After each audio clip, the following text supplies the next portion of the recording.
Hi everybody, before I show you how to make an Adobe Spark video, which is what you're going to be doing for the next couple of days, I just wanted to review with you the topic and what your video is going to be on.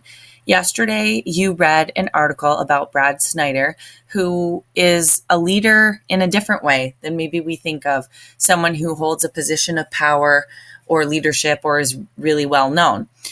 What you were supposed to do yesterday was make a list of at least 5 people you consider great leaders, and for each person, write down the reason you chose them. You're going to narrow that list down to one person, and that's the person that you're going to be making the Adobe Spark video about. Your videos will be about 1 to 2 minutes, and we're going to be posting them on Thursday when they're due on the Padlet for everybody else to see. So it's not a formal presentation. Especially for those of you that I didn't see yesterday, this was a slide that we talked about. There are names here of leaders that you recognize and some that you might not. We brainstormed the qualities that make a person a leader. And if you remember from the article, Brad Snyder was someone who inspired those around him. He had care and compassion and concern for people, and he wanted to push through no matter what his circumstances. And he definitely set an example for everybody to try to follow. So those are the types of people that we want to look at. Not someone that you just admire, but someone that really embodies what a leader is. Someone not like Macbeth. Slide number 3 is where you're going to want to go to see the instructions and what you're going to be looking for to complete your video. You're going to focus on the quality of one's character, of the use of power, and the influence on others. So when you click here, it says handout, but you don't have a hard copy.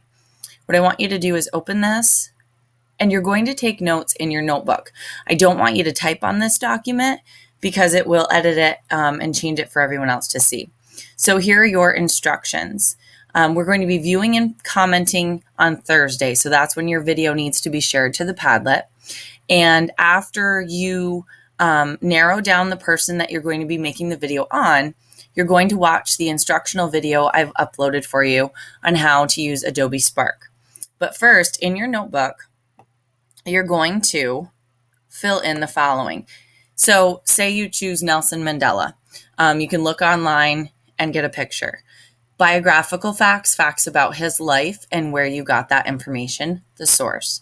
Maybe an interesting or an unknown fact about the person, an important quote that's said by the person, then your interpretation of what that quote means to you.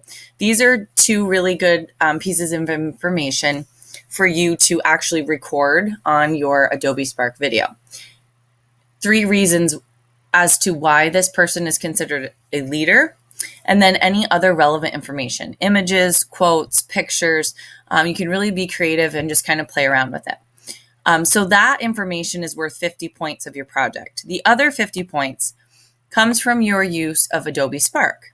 So your video has to be 1 to 2 minutes in length, have at least 3 images, background music, your voice recording on at least 1 slide, and a slide with the sources cited correctly.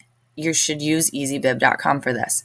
And then you post your video to the class Padlet that's linked for the Google Slides. So again, this information is going to be written down in your notebooks, and then you're going to watch the instructional video on how to use Adobe Spark. So when you go back to our class slides, you'll see under today's date, this video, how to make a Spark video. And you have Tuesday, Wednesday, and Thursday in the computer lab to follow these instructions. After you watch the Adobe Spark video and you make your video, you'll have a link to share. So you'll copy and paste that link to your class Padlet. So I think I've worked out all the problems. So when you open up Padlet, say for period 2, you should be able to double click and it'll say here, video. And when you do this, you'll copy and paste the file here. And that should be all that you need to do. So if you have any questions, let me know. Right now, your job is to figure out who you want to make a video about and watch this instructional video on how to create a Spark video.